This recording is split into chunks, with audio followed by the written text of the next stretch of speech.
좋으신 우리 주님의 은혜가 오늘 이 시간 우리 모든 교우들과 함께 하시기를 바랍니다.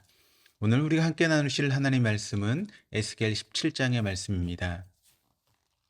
오늘 우리가 본문으로 보고 있는 이 에스겔 17장은 독수리와 포도나무의 비유와 그것에 대한 해석, 그리고 하나님의 결론의 말씀으로 구성이 되어 있습니다. 그러니까 1절에서 10절까지 말씀이 비유이고 11절에서 21절은 그것의 해석입니다. 2절이 이렇게 증가합니다. 인자야, 너는 이스라엘 족속에게 수수께끼와 비유를 말하라. 수수께끼는 어떤 사물을 빗대어서 말하는 것이기 때문에 들어도 그 의미를 잘 알지 못하는 것이고, 또 비유는 알고 있는 것을 다른 사물을 통해서 설명하는 것이기 때문에 들을 때 그 의미가 더욱 분명해지는 것입니다. 그러니까 오늘 본문을 통해서는 남유다가 왜 멸망할 수밖에 없었는지를 아주 분명하게 그림으로 보여줍니다. 아주 크고 깃털이 아주 길면서도 색깔이 화려한 깃털을 가진 독수리 한 마리가 레바논으로 가서 백향목 끝에 돋는 순을 따서 상인의 서급에 심었습니다. 그런데 이것이 자라고 보니까 포도나무가 되었습니다. 그 포도나무는 독수리의 영향 아래 있게 되었습니다. 이 독수리는 바벨론 왕 느부갓네살을 의미합니다. 이 일의 의미를 12절 13절이 이렇게 증거합니다.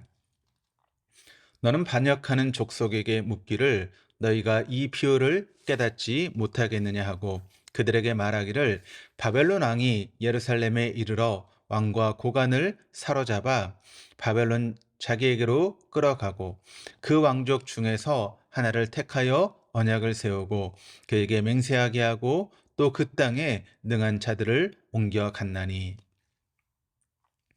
유다는 세 번에 걸쳐서 바벨론의 침략을 받아서 멸망했습니다. 1차가 BC 605년경이었는데 이때 다니엘이 끌려갔고 2차가 BC 597년인데 이때 에스겔이 끌려갔습니다. 본문은 이때를 의미하고 있습니다. 유다의 여호야긴 왕은 즉위한 지 90일 만에 수많은 예루살렘 사람들과 끌려갔습니다. 그래서 예루살렘에는 가진 자, 재능이 있는 자, 배운 자가 전무했을 정도였습니다. 그 후에 바벨론은 여호야긴의 숙부였던 시드기야로 하여금 왕이 되게 했습니다. 그러니까 7절에서 10절에는 또 다른 독수리 이야기가 나오고 있는데 7절이 이렇게 증거하는데 이걸 표준 세번역으로 읽어드리겠습니다. 다른 큰 독수리 한 마리가 나타났다. 날개가 크고 기시 많은 독수리다. 그런데 보아라, 그 포도나무가 뿌리를 그 독수리에게 뻗고 가지도 그 독수리에게로 뻗는 것이 아닌가. 이 포도나무는 새로 나타난 그 독수리를 보고 옥토에서 멀리 떨어진 곳에 물을 대달라고 하였다.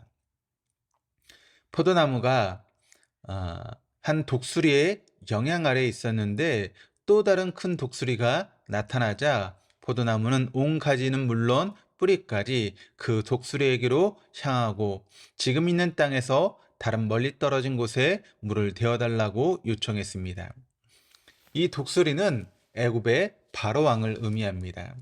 바벨론의 간섭을 받던 유다의 시드기야 왕은 애굽의 힘을 빌려서 바벨론의 세력을 걷어내려고 했습니다. 그러나 그것이 오히려 유다의 몰락을 촉진하게 되었죠. 남유다가 이러한 길을 걷게 된 이유가 도대체 무엇일까요? 그 이유를 19절에서 21절이 이렇게 증가합니다. 그러므로 주 여호와의 말씀이니라.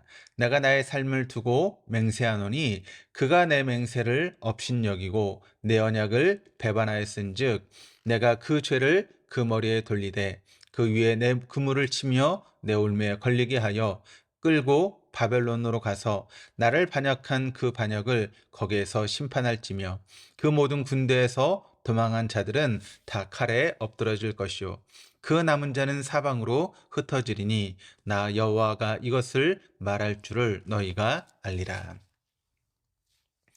하나님께서는 유다가 망하게 된 것이 시드기야 왕이 하나님과의 맹세를 업신여기고 하나님과 맺은 언약을 깨뜨렸기 때문이다라고 단언해서 말씀하십니다. 하나님은 유다의 군사력이나 경제력과 같은 국력이 약해서 망한 것이 아니라고 합니다.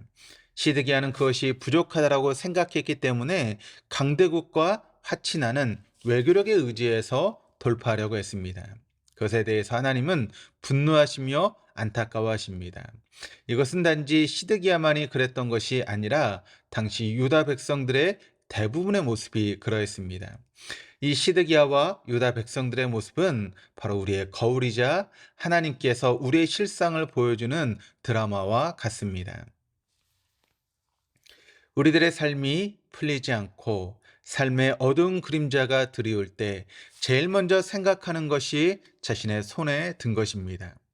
내게 재산이 지금보다 더 있었다라면 그 사람이 나를 그렇게 무시하지 않았을 텐데라고 생각합니다.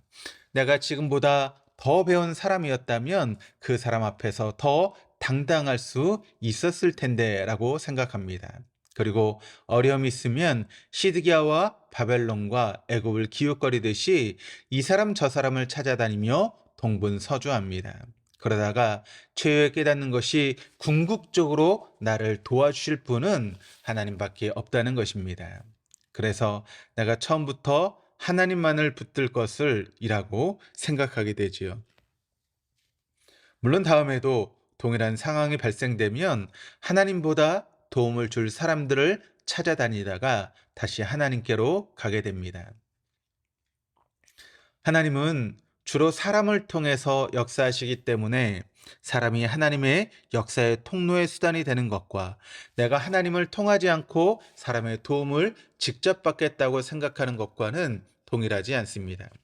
하나님을 통한 사람의 역사는 은혜와 은총이지만 하나님이 없는 사람의 역사는 처세술에 지나지 않기 때문에 그렇습니다.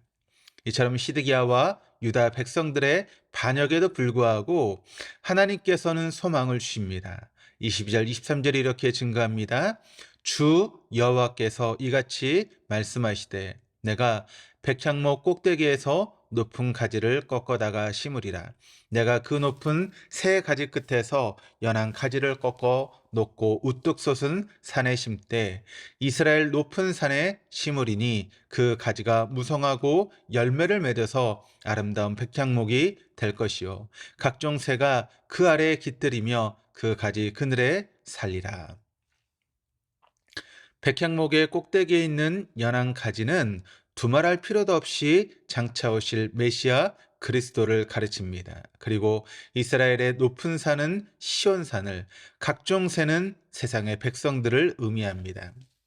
지금 유다는 망했지만 하나님의 힘이 없어서 하나님께서 포기했기 때문에 그렇게 된 것이 아니라는 것입니다. 마침내 그들을 통해서 영원한 하나님 나라를 만드실 메시아를 보내주시겠다라고 하는 소망의 말씀입니다.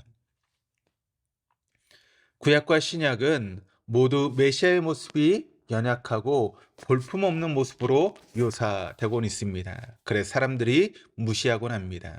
그러나 그 진가를 아는 사람만이 그 앞에 무릎을 꿇습니다. 오늘 본문이 이렇게 끝을 맺고 있습니다. 24절을 말씀을 보시면 동사를 주의해서 한번 들어보시기를 바랍니다. 들의 모든 나무가 나 여호와는 높은 나무를 낮추고 낮은 나무를 높이며 푸른 나무를 말리고 마른 나무를 무성하게 하는 줄 알리라. 나 여호와는 말하고 이루느니라 하라. 낮추다, 높이다, 말리다, 무성하게 하다, 말하다, 이루다. 이것은 전부 하나님께서 하시는 일입니다. 하나님께서는 어떤 나라를 높이기도 하시고 낮추시기도 하십니다. 그리고 어떤 나무를 시들게도 하시고 무성하게도 하십니다. 어떤 나라를 그렇게 하시는지는 전적인 하나님의 행하심이십니다. 또한 하나님께서는 어떤 사람을 비천한 상태에 있게도 하시고 모든 것이 끝났다라고 생각하는 인생을 괄목상대한 상태로 만들어 주시기도 합니다. 가난한 인생을 부유하게도 하시고 부유한 삶을 가난하게도 하시는 분이십니다. 우리 인생에도 마찬가지입니다. 우리가 그렇게 높아지고 싶고 자랑하고 싶을 때 하나님께서는 우리의 입을 막아 놓으실 때가 있습니다. 반면에 모든 것이 끝났다라고 생각하고 깊은 절망감이 사로잡을 때 하나님은 우리를 비상하게 하기도 하십니다. 그래서 신앙은 내가 하고 싶은 일을 이루기 위해서 하나님의 힘을 빌리는 것이 아니라 하나님께서 행하시는 것을 인정하고 내가 거기에 동참하는 것이 신앙입니다.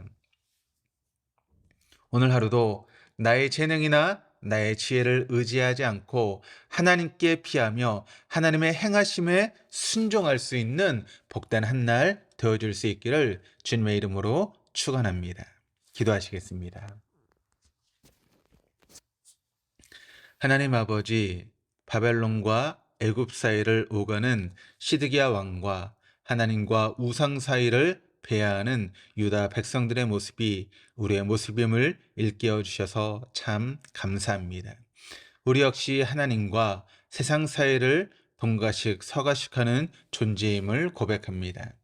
우리의 일생이 하나님의 그늘 아래 있게 하시고 하나님께서 우리의 생에 행하시는 일에 몸과 마음으로 순종하는 우리 모두가 되게 하여 주옵소서.